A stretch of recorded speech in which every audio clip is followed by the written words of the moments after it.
Muito bem, meus irmãos, estamos de volta aqui para a gravação de mais um conteúdo para o curso Ciência Política e Guerra Cultural.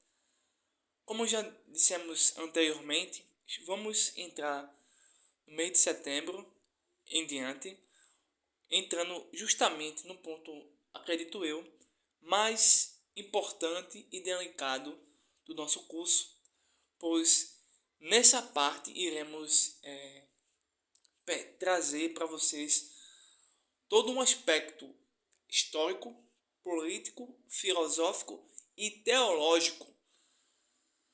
Então, muita calma, muita paciência, muito cuidado nesse ponto, porque nós vamos utilizar um livro que não é escrito por um conservador, não é escrito por um teólogo cristão genuíno, mas por um conjunto de escritores de esquerda. Por que estudar um livro de esquerda?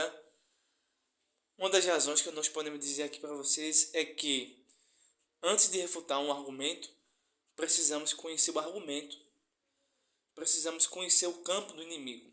E é justamente aí que, no decorrer desse vasto comentário, dessas aulas que vão se iniciar, vocês vão pegando outras razões e outros motivos pelo qual é importante conhecer história, filosofia, política e tudo mais, para se posicionar, sobretudo contra essa nova fé revolucionária.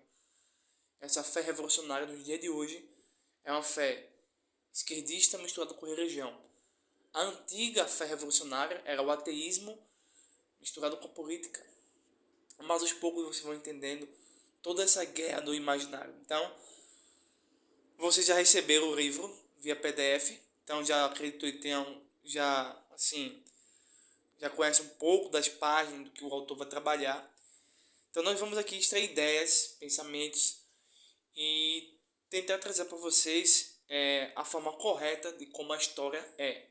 Pois o livro que é bom no sentido de você ter um conhecimento, né, a respeito disso, mas ao mesmo tempo é um livro tendencioso que tenta aí distorcer a realidade. É justamente aí que a ideologia entra. A ideologia é a tentativa de confundir a realidade. Bem, um exemplo disso que eu gostaria de dizer para vocês, a gente vai ver aqui o sumário, tá? Mas ideologia. A política hoje em dia não está trabalhando mais com ideias. Poucos políticos trabalham com ideias, estão trabalhando com ideologia. A turma da pedagogia, né, das ciências sociais, ciências humanas, não estão trabalhando com ideias, com raciocínios metafísicos, epistemológicos e tudo mais, mas sim com ideologias. Então, o que seria uma ideologia? Um exemplo disso. Por exemplo, ideologia seria confundir a luz com as trevas, o certo com o errado e o errado com o certo. É como se as pessoas passassem a acreditar que a grama é azul.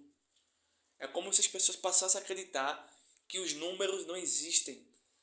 É como se as pessoas passassem a acreditar que nada é real em última instância, a não ser aquilo que satisfaz os seus estômagos.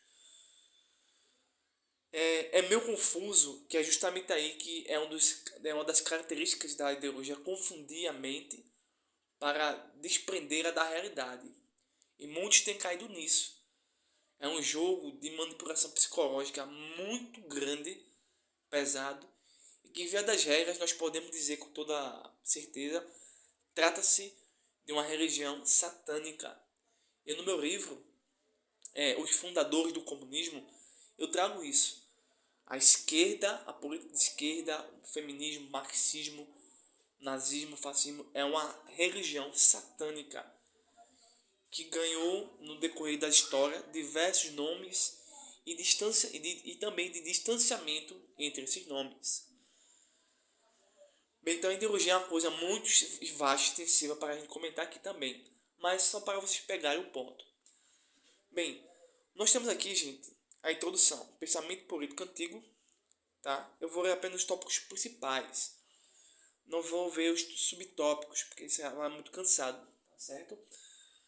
Bem, na introdução do livro, são mais de 300 páginas, nós temos o pensamento político antigo, tá certo? Nós temos agora, depois, o pensamento político medieval, tá? Com seus respectivos tópicos. Depois nós temos racionalismo e iluminismo, muito interessante, sem sombra de dúvida. Depois nós temos os pensamentos revolucionários, aqui é o que o bicho vai pegar. Depois nós vamos ter aqui, deixa eu ver aqui, a ascensão das massas, certo? Depois nós vamos ter aqui, deixa eu ver aqui embaixo, se tem alguma coisa, temos aqui, ó, choque das ideologias, que eu estava falando para vocês aqui. Isso é mais na frente, tá?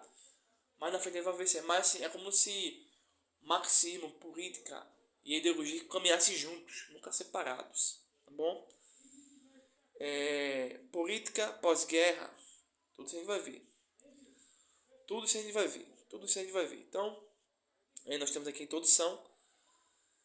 Na introdução, eu vou destacar algumas coisas, tá? Para vocês pegar aí.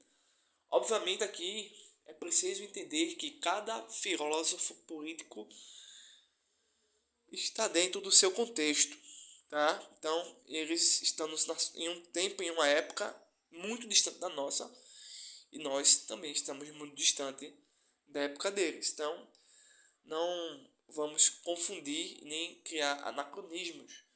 Mas, destacando aqui alguns pontos, no qual eu acredito que vocês já tenham assim, pegado aí algum entendimento, eu vou fazer algumas citações para a gente refletir, poder pensar e poder fazer algumas análises a respeito disso. Bem,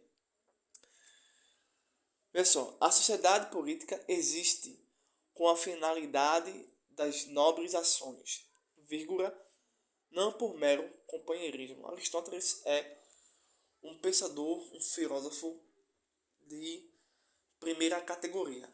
Todavia,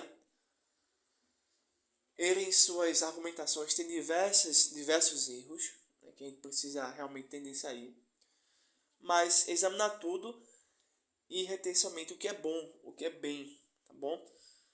Então, basicamente, a ideia de política, Platão também trabalha isso, Sócrates também trabalha isso, mas em Aristóteles as coisas ganham formas sólidas, tá? Não que outros não fizessem isso, mas Aristóteles vai trabalhar isso como se fosse uma construção de uma rocha, transformando essa rocha em algo bonito, belo, para restaurar uma das faculdades, ou se não a faculdade da alma. Então a política, basicamente, era sempre necessária em todas essas civilizações. Até mesmo antes da Grécia, havia sistemas políticos diferentes do estabelecido pela Grécia, por Roma, pelos chineses, depois a gente vai ver pelos chineses, enfim. A política sempre existiu.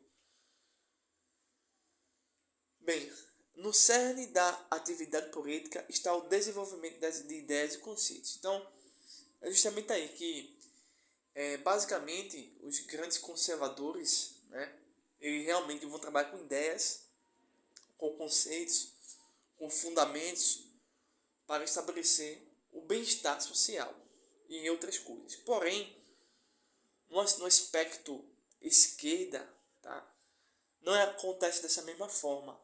Ideias e conceitos são sucateados, corrompidos, distorcidos, abandonados, renegados em prol de um sistema ideológico que não existe, não tem existência. Tanto que na doutrina marxista não se tem uma ideia propriamente dita de sistemas conforme, vamos fazer assim, no capitalismo, na democracia e na república no qual nós estamos, ou até mesmo na própria monarquia, nada do que temos nisso existe com certeza e com confiabilidade no sistema marxista clássico ou de Gramsci.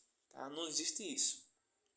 Então são ideias abandonadas em prol de ideologias. Porém, a vida política é, em parte, uma resposta necessária aos desafios da vida cotidiana. Então, é justamente aí que o capitalismo, a democracia, a república e também a monarquia permitem a individualidade das pessoas, as suas ações, para que cada um, por meio do seu trabalho, dos seus projetos, dos seus sonhos, das suas conquistas, dos seus objetivos, consigam por si só, pela meritocracia, pelo esforço, pela determinação, pela capacidade, e não por exatamente manifestações públicas de agrupamentos de grupos ideológicos, certo?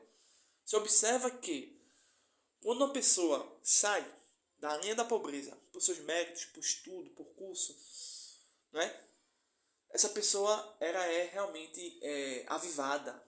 Mas quando as pessoas elas entram em um grupo ideológico, né?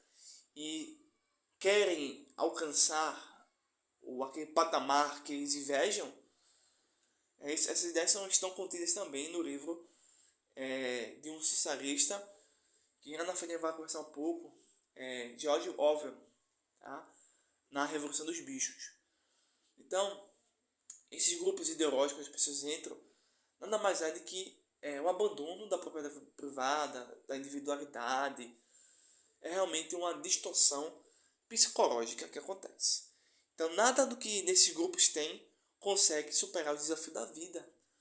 Os desafios que a vida apresenta só são vencidos e considerados a partir da motivação individual dos indivíduos para uma resposta livre e necessária, onde pode haver uma ajuda, um benefício de políticas públicas sem um viés ideológico.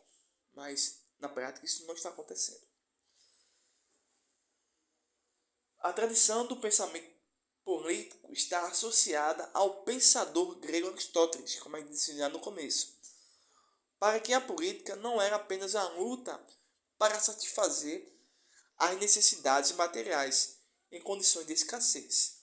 Isso é muito interessante, que a política, quando ela passa realmente a ser apresentada, ela não tende a, como forma está dita aqui, satisfazer necessidades materiais em condições de escassez. Não é? A política não foi feita para isso. A política foi feita para trazer paz, trazer justiça, não a justiça social. Tá? Não é isso não. Conseguir assim estabelecer a ordem, o progresso, certo? E daí surge uma grande pergunta e uma grande preocupação, uma problemática, que é quem deve governar a sociedade onde a política está sendo estabelecida. Quem deve governar? Muitos filósofos já tentaram resolver essas questões ao longo do tempo. Cada um deu uma resposta até mesmo diferente uma da outra. Mas está aí uma pergunta para a gente poder pensar. Quem deve governar a nação? O pessoal da direita ou o pessoal da esquerda? Um exemplo, né? Bem, a política é a nobre atividade na qual os homens decidem as regras pelas quais viverão e os objetivos que querem buscar coletivamente. Bem, a política também vai trabalhar a ideia de moralismo político, que diz respeito aos objetivos que a política pondera ou deveria atingir. A vida política é um ramo da ética. Então, política, moral e ética, elas basicamente estão sempre enraizadas nas atividades de uma figura pública. É por isso que a nossa sociedade ocidental, que está em ruínas, tá? Infelizmente isso é uma constatação minha, baseada no meu livro que eu escrevi, é uma constatação de outros autores. A nossa sociedade está em ruínas por causa de um pensamento ateísta e satânico, onde a ideia de política, a ideia de moral, a ideia de ética, que deu origem à nossa sociedade ocidental, que foi nada mais nada menos que o cristianismo, está indo para o fundo do poço. Bem, existe uma corrente que diz: a política não existe para oferecer valores éticos ou morais, tais como felicidade ou liberdade. Em vez disso, a política tem a ver com o poder, que é o meio pelo qual os fins são alcançados, os inimigos derrotados e as concessões mantidas. Então, é uma ideia, tá, que acontece aí. Bem, os realistas concentram sua atenção no poder, no conflito, na guerra e são cínicos. Um exemplo desses realistas são Nicolau Maquiavel e Thomas Hobbes. Maquiavel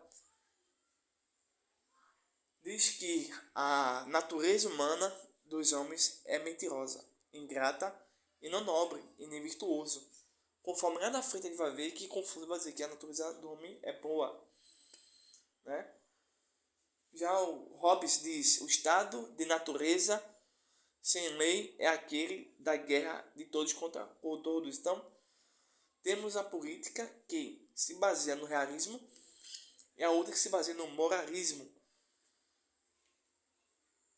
Daí surge dá origem ao surgimento da ideologia. A ideologia é um tipo de pensamento político. É um pensamento político, mas não é ideia, tá? Não é uma ideia, porque não existe referencial. As origens do pensamento ideológico podem ser historicamente revelado em George Hegel e Karl Marx, tá? Marx, que é o protagonista basicamente dessa história toda, assim para alguns, para outros não. Marx fala que as ideias estão vinculadas aos interesses de classes. Então, é por isso que eles não vão querer trabalhar com ideias, porque para eles a ideia, né, está vindo construída pela burguesia. Então, se a burguesia diz assim que mulher é mulher, homem é homem, eles vão ter que abandonar isso. Então, eles vão ter que construir uma outra linguagem e desprender o conteúdo das palavras para um outro sentido e assim, por meio da comunicação, modificar o mundo, né?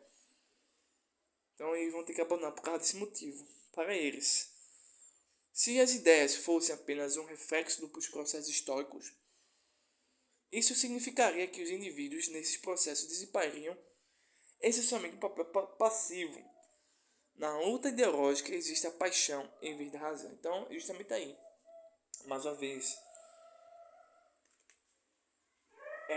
a ideologia nada mais é do que um vácuo.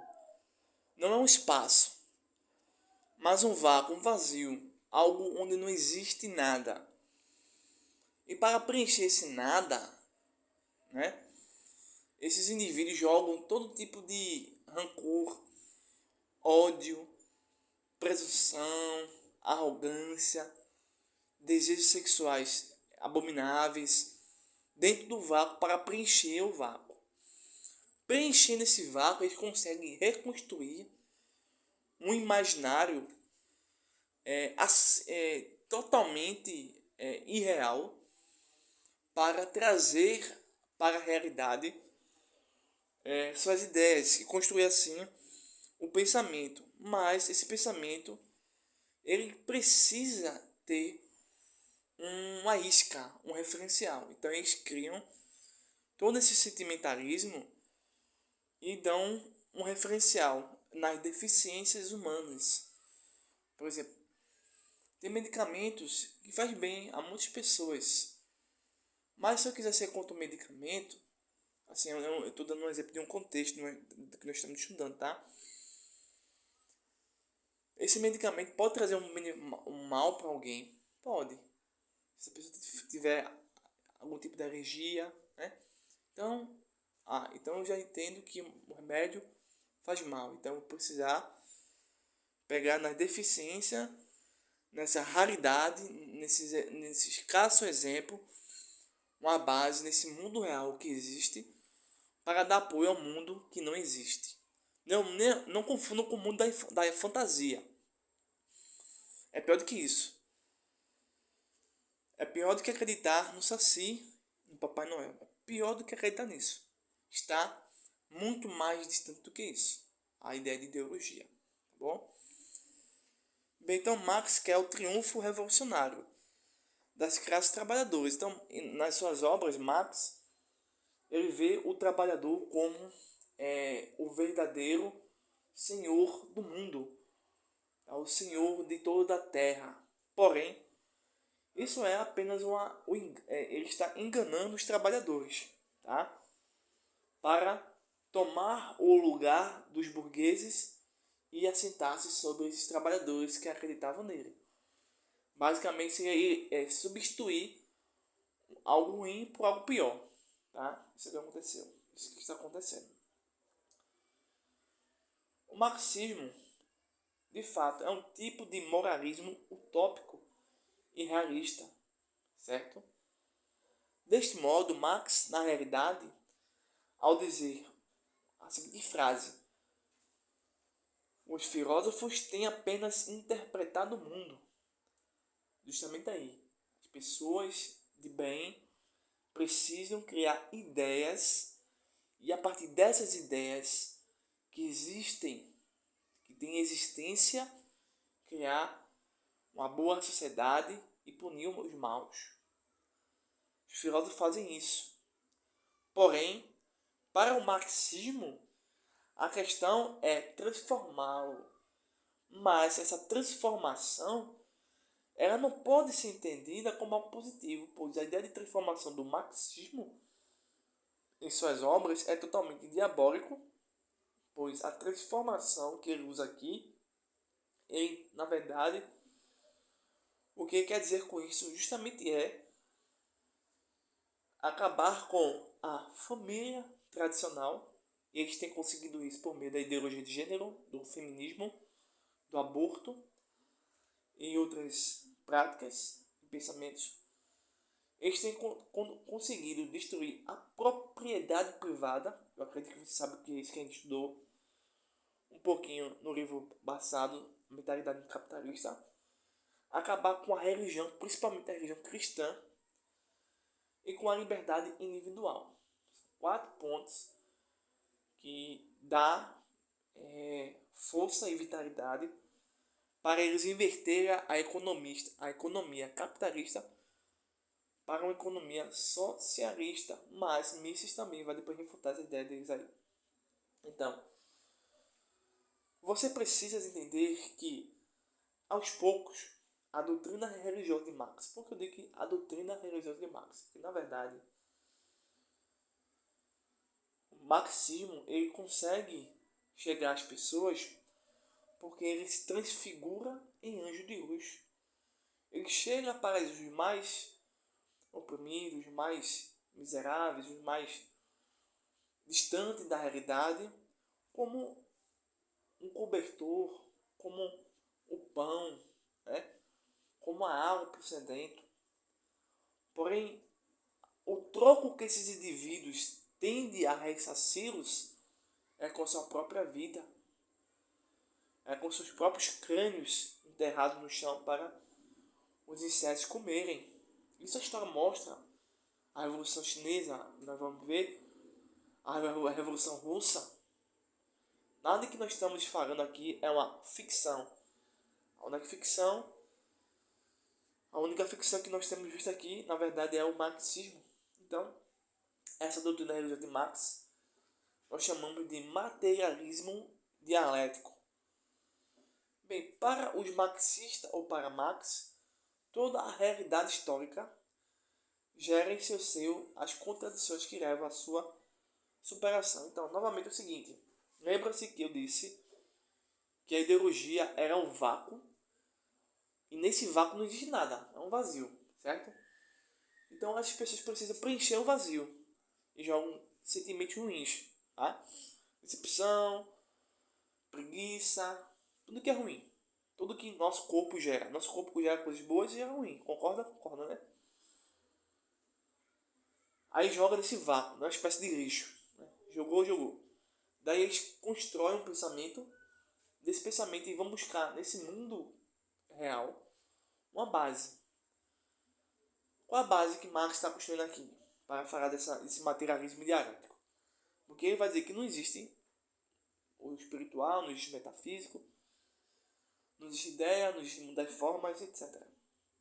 Mas ele, abandonando a realidade, abandonando as razões, abandonando a própria existência, para conseguir escravos para para o seu reinado, para a sua religião, ele precisa usar palavras filosóficas aristotélicas.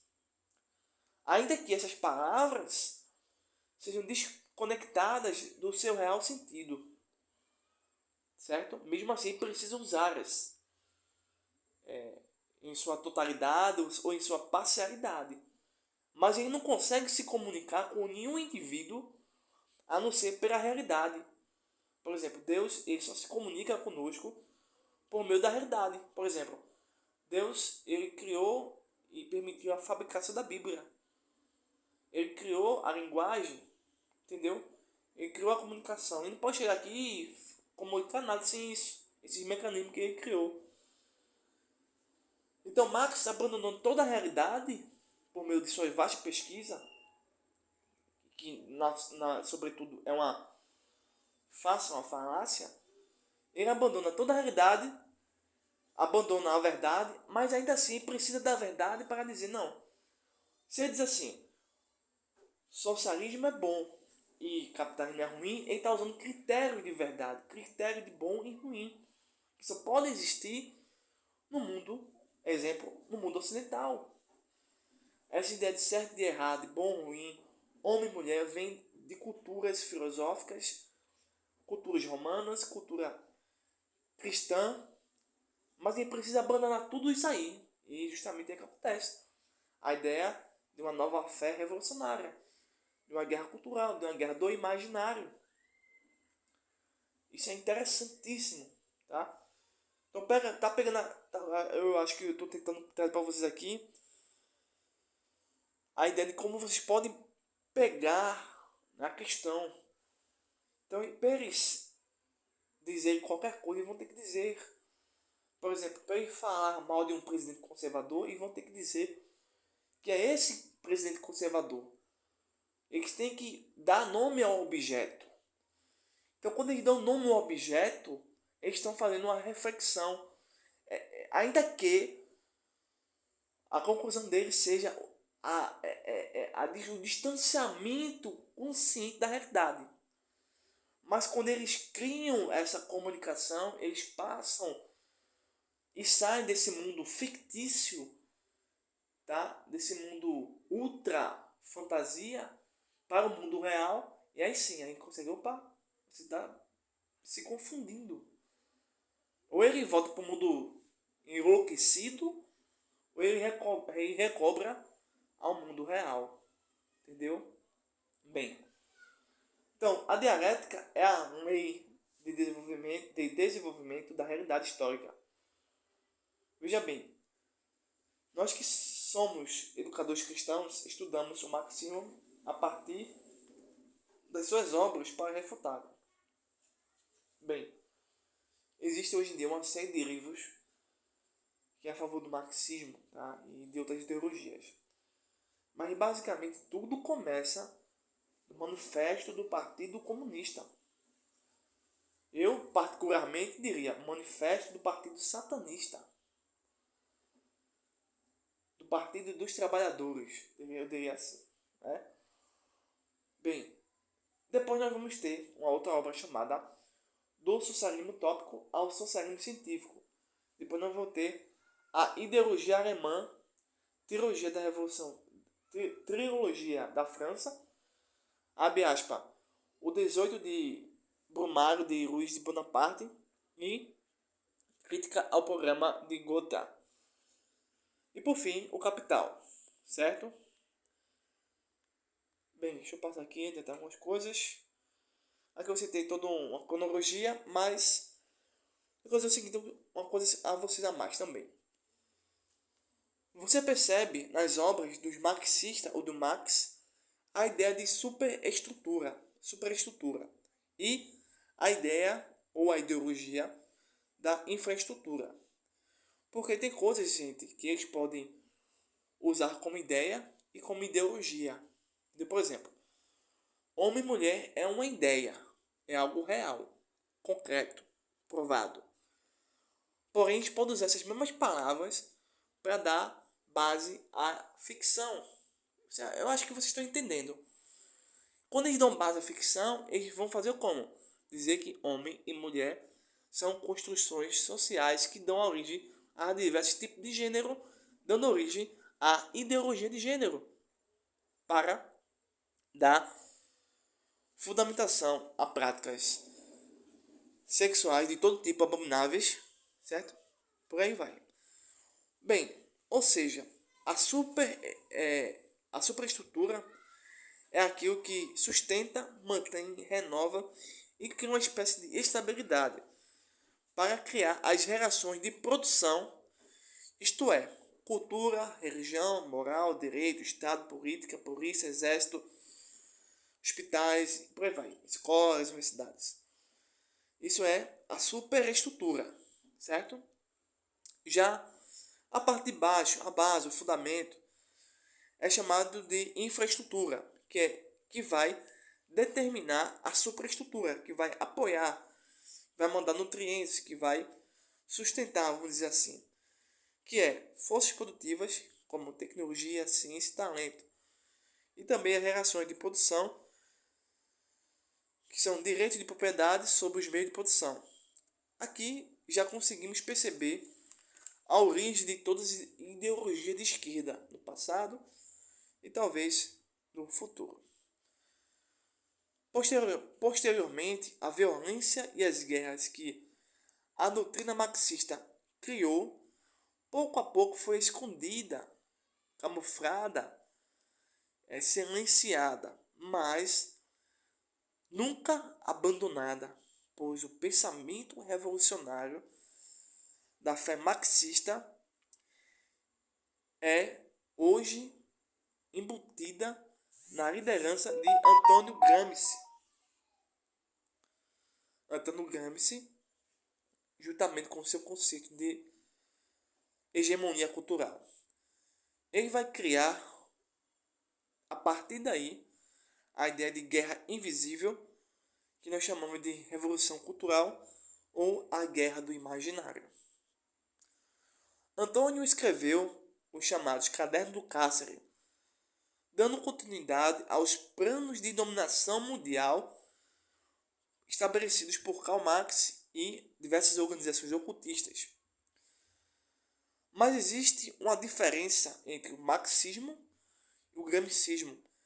Enquanto o primeiro marxismo queria a revolta, a rebelião, a força, a violência, contra a ordem vigente social, o segundo marxismo de Gramsci não. Opa, não é por aí não.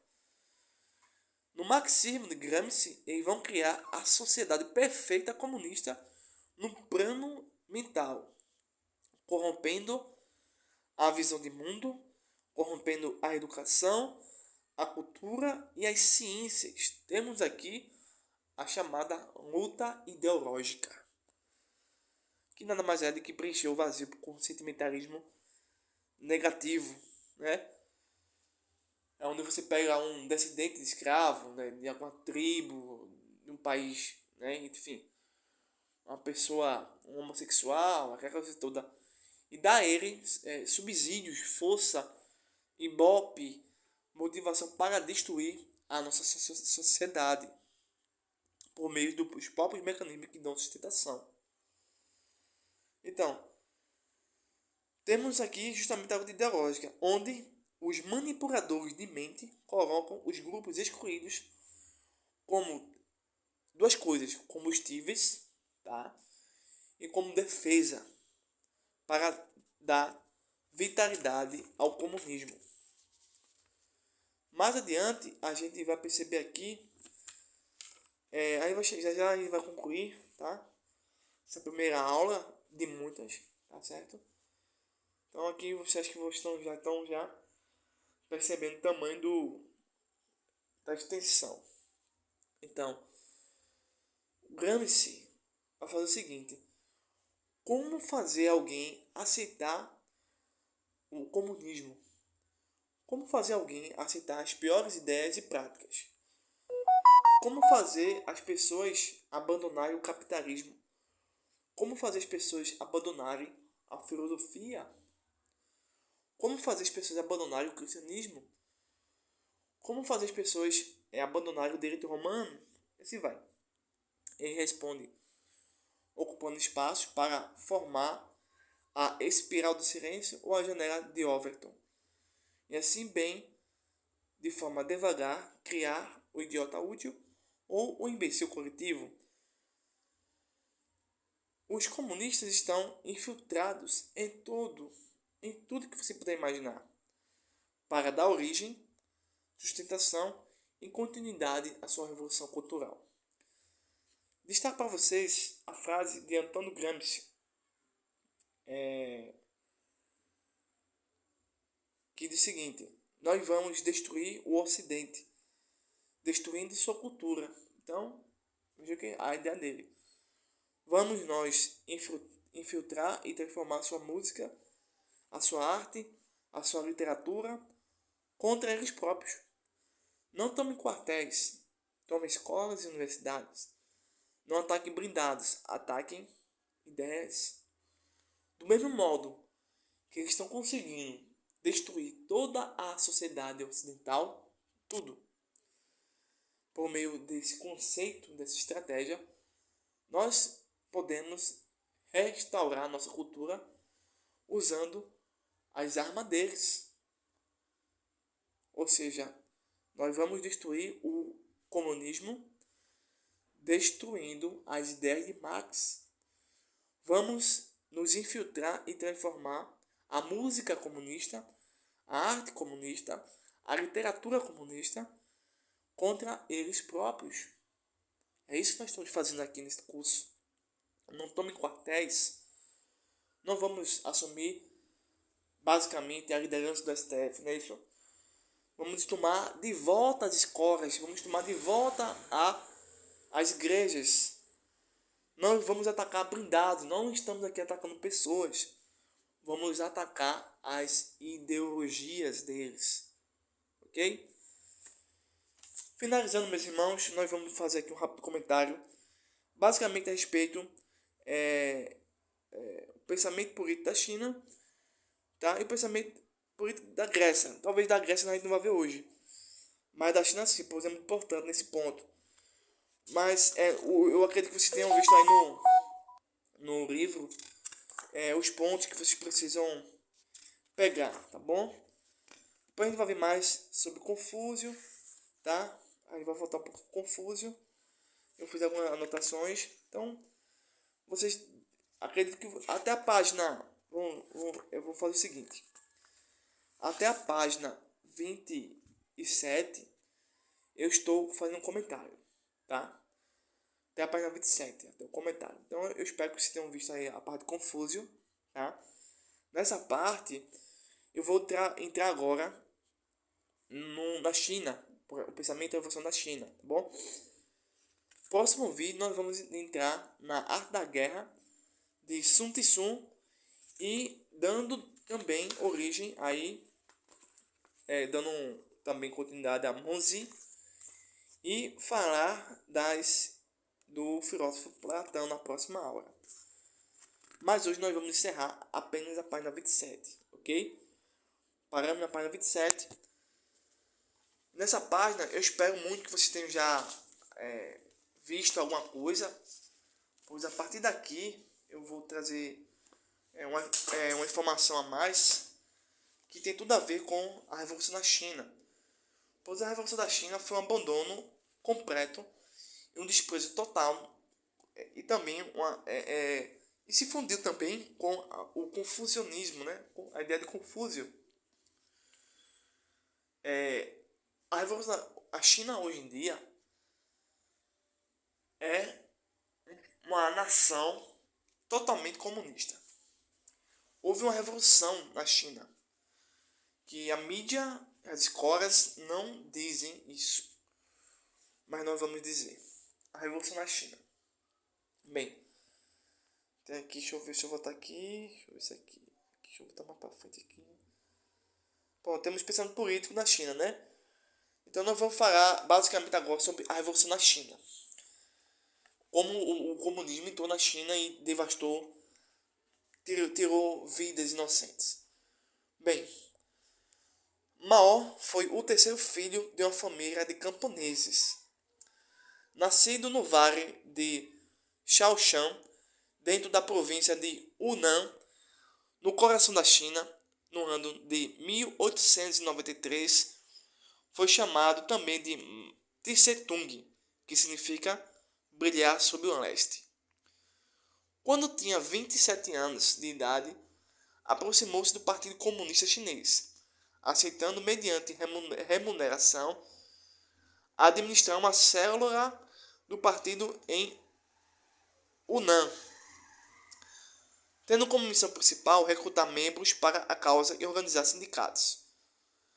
Ganhando prestígios, assumiu o posto de assistente-chefe do Partido Comunista e permaneceu 4 anos em Xangai. Alinhamento com a vertente de Moscou, que pregava violência como forma de destruição de ordem social, fez com que ganhasse a simpatia também do Kremlin. Mais ou menos nessa mesma época, Mao formou um grande exército revolucionário para o Partido Comunista, composto principalmente de camponeses.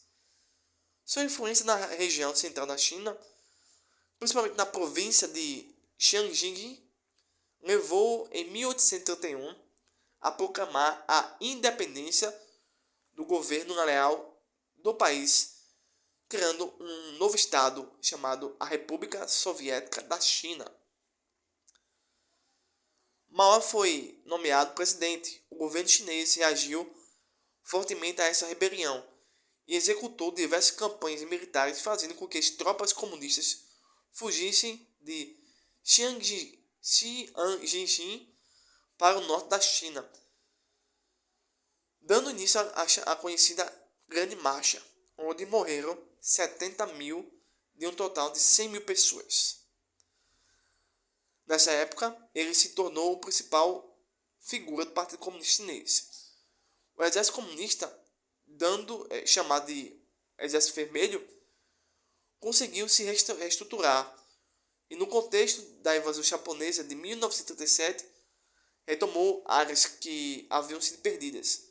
Alcançou um número próximo de 1 milhão de combatentes. A Segunda Guerra Mundial, por outro lado, trouxe muitas baixas para o exército chinês. Iniciada a nova Guerra Civil, as batalhas apenas cessaram em 1949, quando o Partido Comunista chegou ao poder, iniciando a República Popular da China, onde foi ditador até 1976, quando faleceu. A Revolução na China trouxe outro golpe aos preceitos doutrinários de Marx. Enquanto a teoria marxista atribuía ao proletariado o protagonismo da revolução, que daria início ao marxismo, Mao Tse-tung entendia que a força motriz da revolução seria o campesinato. Essa marca teórica ficou conhecida como Maoísmo. Foi apenas nesse aspecto, porém, e na ausência de expurgos dentro do Partido Comunista Chinês, que ele se distanciou-se da cartilha comunista tradicional. No mais, cumpriu os preceitos destrutivos socialistas, que são estabilizar a indústria e coletivizou a agricultura, pondo um fim à propriedade privada. Por consequência, a distribuição de alimentos nas cidades não atendia às necessidades básicas dos habitantes. Mao realizou um violento expurgo, exterminando intelectuais, empresários e toda a classe que julgava prejudicial à revolução. Ele exterminou, presta atenção. Um comandante do campo teria assassinado ou mandado enterrar vivos 1.320 detidos no ano, além de cometer inúmeros estupros. Então, isso é socialismo, certo? Mao não se sensibilizou com as mortes. As mortes trazem benefícios, disse ao alto escalão em 9 de dezembro de 1958. Elas podem fertilizar o solo.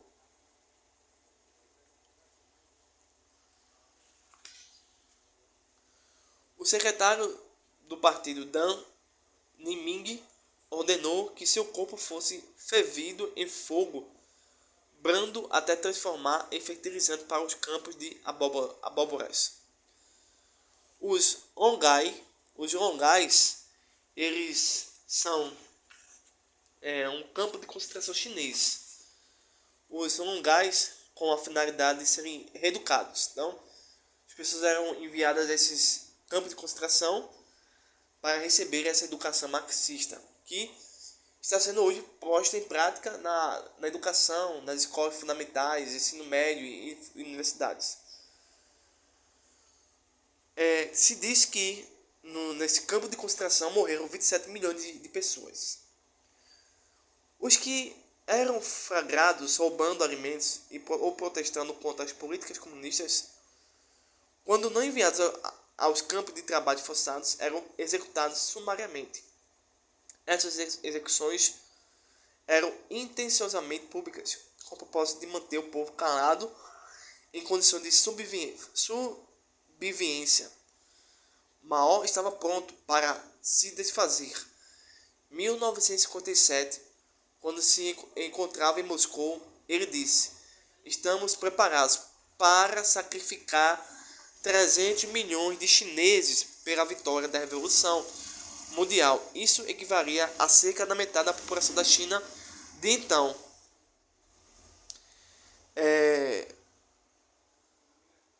Mao morreu em 9 de setembro de 1976 e seus 27 anos de governo causaram a morte de mais de 70 milhões de chineses. Uns falam até 85 milhões. Outros falam 70 milhões, tá? Mas independentemente de qual número seja exato, essa revolução, assim como outras revoluções socialistas, trouxeram grandes tragédias para toda a humanidade. Bem, então meus amigos, meus irmãos do Instituto IBETEC, agradeço a oportunidade novamente. Meus parabéns pela continuidade do curso. Nós paramos na página 27. Próximo vídeo nós vamos continuar na página 28, indo até a página 30. Deixa eu ver aqui. Talvez eu vá falar de Aristóteles, mas eu acho que vai até a página 30. Mas se der tempo, a gente vai ver até a página 43. Acho que até a página 43, tá bom? Então, muito assunto, muito conteúdo, muita informação. Vamos absorvendo, vamos vendo o livro texto, que é importante. Faça suas anotações. A gente não viu os detalhes de Confúcio, mas o livro traz a vida e a obra de Confúcio. Então, assim, você não vai ficar sem saber, né? Mas, assim, eu quis trazer aqui nessa parte aqui da China, né? Essa parte aqui é uma informação que o livro não traz, que é de vital importância para o nosso contexto e objetivo do curso. Tá? Mas o livro tem grandes informações sobre a ideia da ideia política de Confúcio para a China. Não só ele, mas também muitos outros pensadores, né, que vão absorvendo as ideias de Confúcio para pôr em prática as coisas mais nobres e virtuosas para um bom governador e seus governados. Mas está aí a dica, a informação, dúvidas, entre em contato com a nossa tutoria, marca agendado e a gente tira as suas informações. Volta o vídeo, dê uma pausa, ouça com atenção, pois é muito importante essa nossa leitura extensiva, esse comentário. Muito obrigado. Espero que todos tenham entendido aí nosso comentário, tá? Que foi até a página 27, onde nós fizemos aí a introdução, rápido comentário sobre a China, pensamento de Gramsci, pensamento de Marx, a política da Grécia, de uma forma rápida, Roma, né? Você viu os gráficos aí na linha do tempo, a introdução, o que Marx quis dizer com essas frases, né? A ideia de ideologia. Então, é muita coisa para a gente conversar, estudar e aprender. Forte abraço e até o próximo vídeo. Fiquem todos com Deus.